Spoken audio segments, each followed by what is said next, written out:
vient d'apprendre dans le testament du pape François qui a été rendu public quelques minutes avant le début de cette émission, où il explique qu'il veut être enterré à Sainte-Marie-Majeure et non pas à Saint-Pierre, ce qu'on savait parce qu'il l'avait déjà dit. Et il dit aussi: la souffrance qui s'est manifestée dans la dernière partie de ma vie, je l'ai offerte au Seigneur pour la paix dans le monde et la fraternité entre les peuples. Voilà la clé de lecture, me semble-t-il. Bonjour Monsieur le Président, soyez le bienvenu, même si l'occasion est triste, mais j'apprécie sincèrement votre venue aujourd'hui. Merci. Monsieur André, secrétaire, et Monsieur Maher.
Le Saint-Père a été quelqu'un plein de foi, un ouvrier de la paix. Et il l'a dit, il a démontré en arrivant ici en RDC, où il a dénoncé l'exploitation illégale des ressources qui nous amène à cette guerre qui a causé beaucoup de morts. Et il a beaucoup travaillé pour la paix dans le monde, en Afrique et particulièrement en RDC. Ça, je pense que c'est quelque chose que les Congolais n'oublieront jamais, quelles que soient les confessions religieuses, quels que soient nos états d'âme, nos états d'esprit. Nous savons que c'est un Père qui était là pour nous et qui a beaucoup prié pour notre pays, pour notre avenir. Soso apesi bango papanik.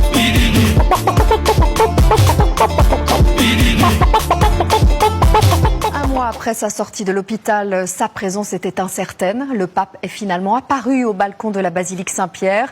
Et regardez ces images de Rome. Le pape vient de s'offrir un bain de foule à bord de sa papa mobile, au milieu des milliers de fidèles rassemblés sur la place Saint-Pierre. Sylvain Milenvoix. Un très long moment, dans le silence. Il est midi passé, place Saint-Pierre, la messe de Pâques s'est achevée il y a déjà 13 minutes. La foule espère une apparition, mais le balcon reste vide. Quand soudain, le rideau s'ouvre, le pape François, très diminué, apparaît enfin. Pour quelques secondes seulement, il prend la parole.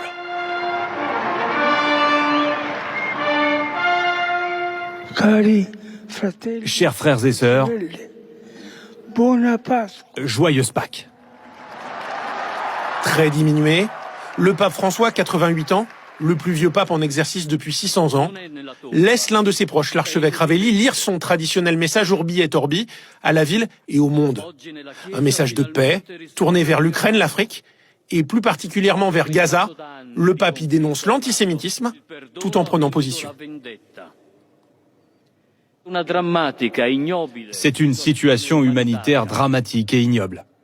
J'en appelle aux belligérants. Cessez le feu. Libérez les otages. D'une voix faible, le pape François reprend la parole pour une dernière bénédiction.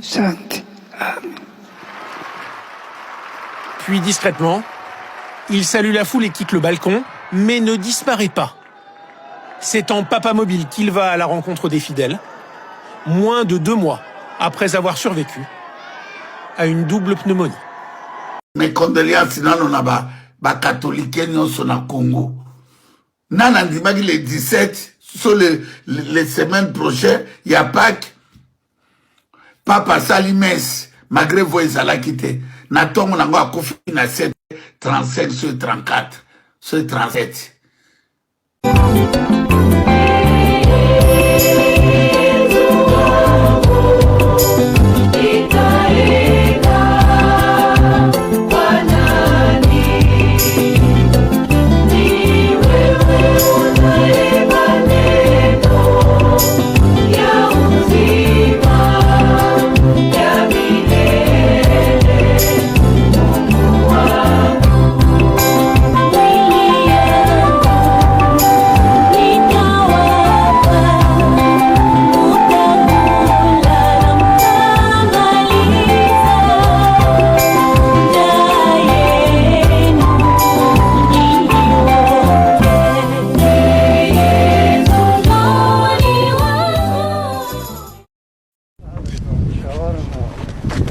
Deux papes côte à côte, du jamais vu dans l'histoire de l'Église moderne.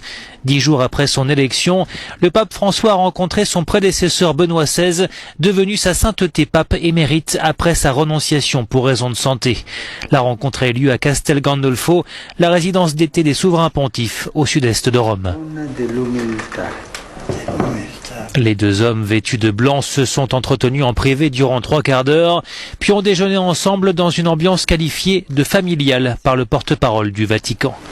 De cette rencontre inédite, on retiendra cette image forte, celle du nouveau et de l'ancien pape priant ensemble.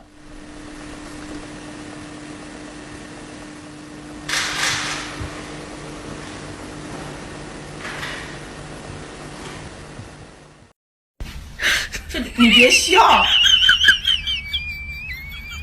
要做一个专业的演员吗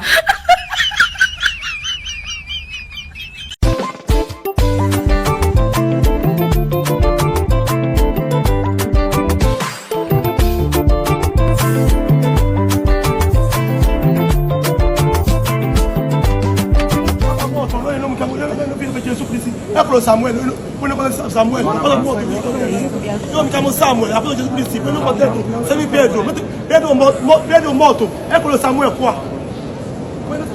Samuel, ecco lo Samuel, après Jésus Christ.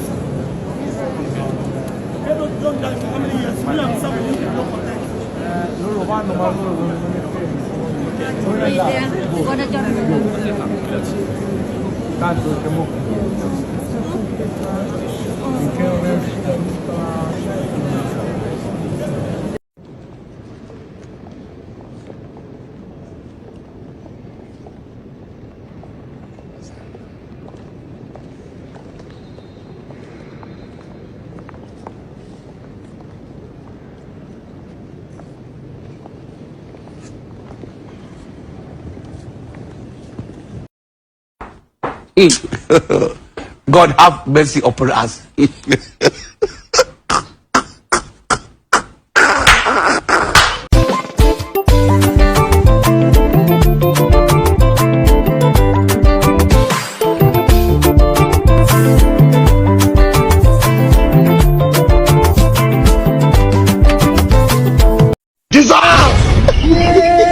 sauce.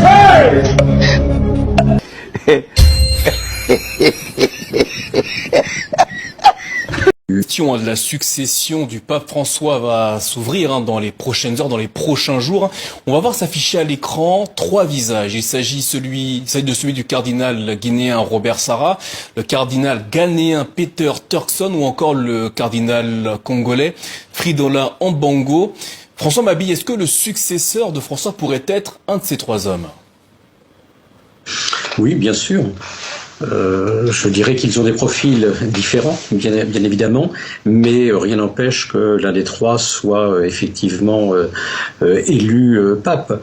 Vous savez, le processus qui s'ouvre et qui en fait s'est déjà ouvert il y a quelques semaines, voire quelques mois avec la maladie du pape, c'est un phénomène d'évaluation, un retour d'expérience. Qu'est-ce que ce pontificat a produit? Quels sont ses effets positifs? Quelles sont ses limites? Il y aura aussi une interrogation sur la personnalité du pape et la personnalité du prochain pape que les cardinaux souhaitent. Avantage et inconvénient d'avoir un pape venu d'Amérique latine, comme avantage et inconvénient d'avoir eu avec ses prédécesseurs des papes européens. Et puis bien évidemment une réflexion sur le contexte international. Ces dernières semaines, le pape était empêché, il n'a pas pu parler finalement depuis l'élection de Trump. On voit bien que le contexte international est bouleversé et les cardinaux ne peuvent pas ignorer ce qui se joue actuellement et qui a un impact également sur les différents épiscopats. Donc c'est à partir de ces évaluations-là, et puis bien évidemment des prises de parole lors des congrégations générales, que peut progressivement un candidat ou un profil se dégagera.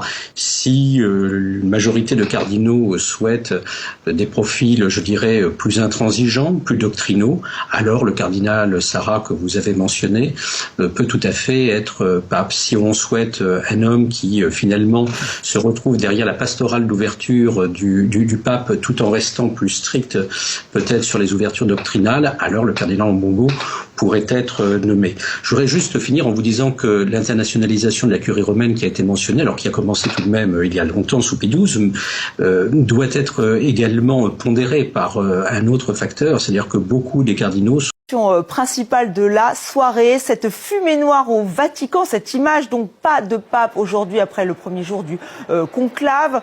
Ça a mis plus de temps que prévu puisqu'on attendait donc à 19h heure de Paris que cette fumée noire blanche s'échappe. C'est arrivé beaucoup plus tard à 21h. Un premier tour qui permet normalement de jauger les forces en présence. Il était fort peu probable que la majorité des 2/3, c'est-à-dire 89 voix soient déjà atteintes. Je rappelle que 133 cardinaux sont entrés en conclave et on fera vivre cet événement historique, cette désignation du nouveau pape sur nos différentes antennes. Merci.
Je suis chrétien, vous savez, la mort, c'est le chemin de tout le monde, mais je l'ai reçu avec beaucoup de tristesse, parce que le pape François était exceptionnel pour le monde, pour l'Église catholique, pour l'Afrique et pour le Congo.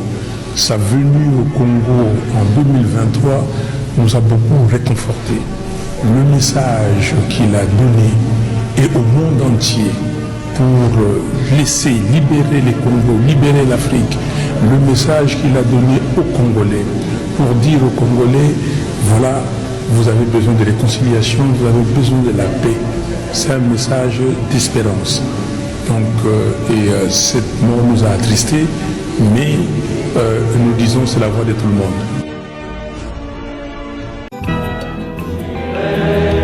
Je m'adresse à mes frères, les confesseurs aujourd'hui. S'il vous plaît, frères, pardonnez tout. Pardonnez toujours. Sans faire de reproches. Laissez les gens parler. Tout cela que nous faisons avec une caresse, avec votre regard, avec le silence.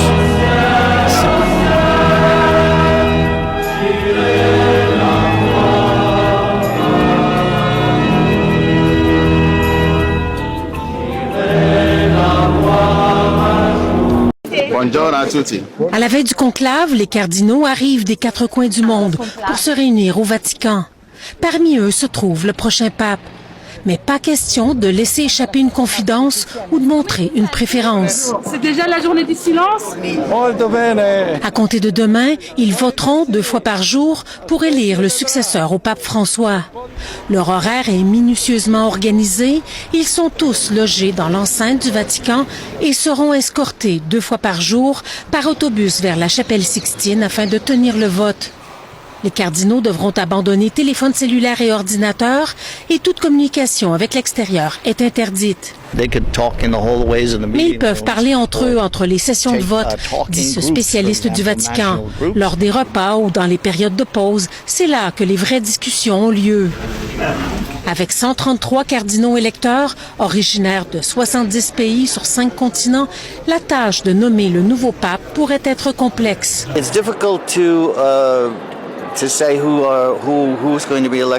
Difficile de prédire qui sera élu, ajoute le spécialiste, mais certaines figures émergent tout de même. On pense notamment au cardinal italien Pietro Parolin, secrétaire d'État du Vatican, reconnu pour son travail diplomatique. Un autre prétendant est le cardinal philippin Luis Antonio Tagle, qui faisait déjà partie des favoris en 2013 lors de l'élection du pape François. Mais être favori n'est pas nécessairement gage de papauté. Comme le dit le dicton romain, qui entre pape au conclave en ressort cardinal. Ici Lise Villeneuve, Radio-Canada, Montréal.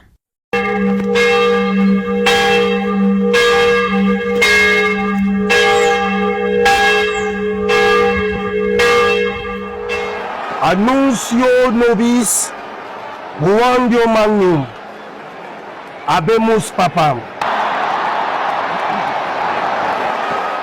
emanitissimo aggressibitissimo dominum santum Roman ecclesiae cardinal Marcosimo.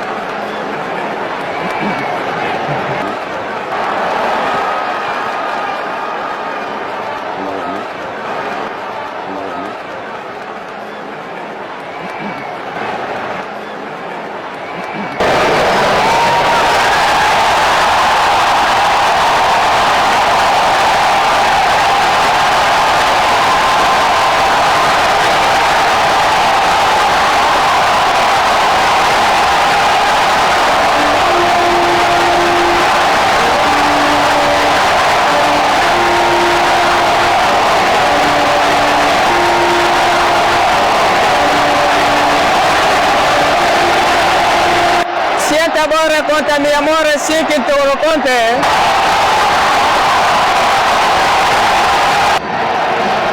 Mi sente ora con i sentimenti mia por facci beto. Santa bore kente more i gozzi por mi senke por mama Denis na quero. Mi amore si capento or conta bir, ilus manda, ilus ensombo car mia santa parent. Shinkan kontoropera una katingi or abombing am tangi you of the prison.